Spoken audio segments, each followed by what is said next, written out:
let's get right to it. To the Warriors, let's go. They managed to hold off the Rockets despite losing Kevin Durant to that calf strain we mentioned in the third quarter. Steve Kerr, very proud of his team for pulling out the win. Here's what he said after the game.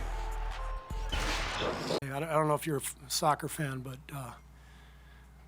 Liverpool yesterday came out with just one of the great wins in soccer history. And after the match, their manager, Jurgen Klopp, said, he said, the young kids in Liverpool are probably asleep by now, so I'm just going to go ahead and say it, but our boys are f***ing giants. That's what he said. And I know how he feels, so I apologize to my mom, who is probably watching, but our guys are f***ing giants. Like, that was an unbelievable victory tonight.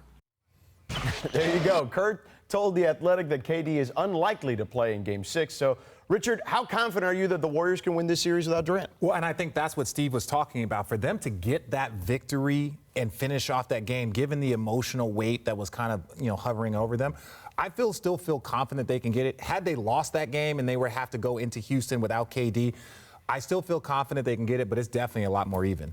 Stack? I definitely feel confident. I think the best thing about, it was a blessing in disguise, but I hate to see KD going down, was Steph and Clay had to make plays. They had to make big shots, and they got them going. That's what they needed. Steph plays better when KD's not on the court. He's way more explosive on offense, especially against Houston. So we'll get to see him really turn his game up and be the player we know he can be. Yeah, they turned into the Warriors pre-KD, basically. Right. The ball movement was there. They played through Steph Curry. All of a sudden, things look different in that scenario. Now, they don't have the depth that they may have had back then, which I think could be the challenge here in this series or beyond if they get to that point. Yeah. But for one night, they looked a lot like the team we saw a couple of years ago. Yeah, and Looney was big. Yeah. Looney, those rebounds, those blocks. Adding him in the lineup because they normally play small the previous games with having Draymond play the center. Adding Looney, he was able to contest a lot of shots. They didn't get too many layups. He played big at the end of the game. And Steph, he was quiet. He was literally quiet. He was having a bad game. He was having a bad game. Yeah. I'm watching the game, and you're like, something seemed off. Yeah, like his shots, just even his handle, he just didn't look sharp. Mm-hmm. All of a sudden, KD went out, and it was just like boom, boom, boom, boom, boom, boom, boom, boom, and it was impressive. I like that.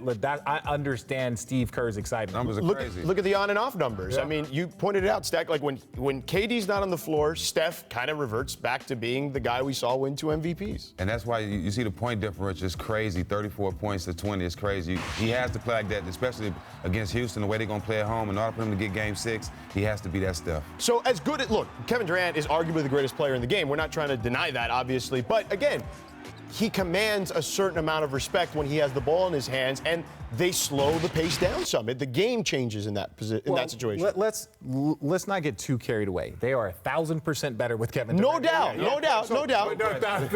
Yeah, they're a dynasty because of Kevin Durant. Yeah. The thing about it is that the Warriors are one of the few teams that have the ability to adjust how they play. Right. When they lost Boogie Cousins, they were like, all right, we'll just go all 5 smalls, and they're still the best team. Sure. They lose Kevin Durant, they can be like, all right, we're just going to switch to a more movement, fast-paced offense. That's why they are so good and so dominant, why they're a dynasty.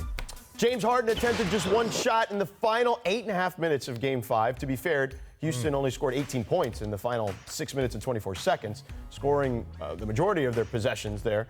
Richard, what happened to Harden down the stretch last night? I don't know, but, basketball fans remember the Game 6 against San Antonio, no Kawhi, and James Harden wasn't even there. Yes, sir. Right? Yeah. And so I understand now because of Chris Paul, I think this team is better. I think James is a better player.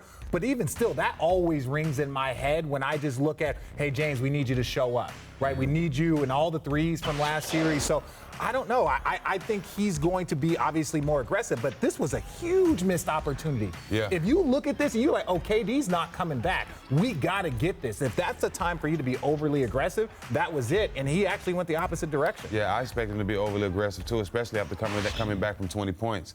And you have other guys making plays. Even though he wasn't shooting, they were still scoring. But he still should have been aggressive because he could have made more plays. They still had a chance to win the game. But him not coming out and not showing that fire at the end of the game is always going to have that question mark if he really wants it. Well, and that's been the question basically throughout his playoff career, right? Maybe not how much he wants it, but how he has come up short in some of these occasions. Yeah, and it's tough because you're playing against the Warriors, but it was like that's why I went back to the no Kawhi, like one of the best defender probably in the NBA. You lose him, and the Spurs still went into Houston and dominated them. And that first half, he didn't take his first shot till like 5 minutes into the game. It just looked very, very odd. So it's just hard to say that. I think he'll come out and be aggressive, but you still don't like seeing those moments. You got to take advantage of those. You got to take advantage of those moments when you see it happen. Yeah, I mean, look, something could be said that obviously the rest of the team stood up and played well in those scenarios, because at some point you're going to need those guys to step up too. But this is basically why he's supposed to be the MVP, right? And I don't want to hear any excuses. He has literally stood at the top of the key and ISO'd for every game. Quarters. Yeah. Right. For quarters. So now all of a sudden it's the last 6 minutes in a tight game, and you're not doing what you've been doing all year long when you were averaging 30 points a game, when you were averaging 36 a night, when you were scoring 40 every single night. Now all of a sudden, in this most crucial time, you're just throwing the ball. You're not just ISOing and look at this. These are the things, right? Yeah, it's like, wait, what's going on? This is not even the basketball that you were playing all year long. So that to me is just a little alarming, but he's got plenty of time to fix it. And I'm a big-time James Harden fan, but this is the reason why I would put Greek Freak as the MVP over him. You don't see no quit, no rest, no die in the Greek Freak, and that's what I love about him.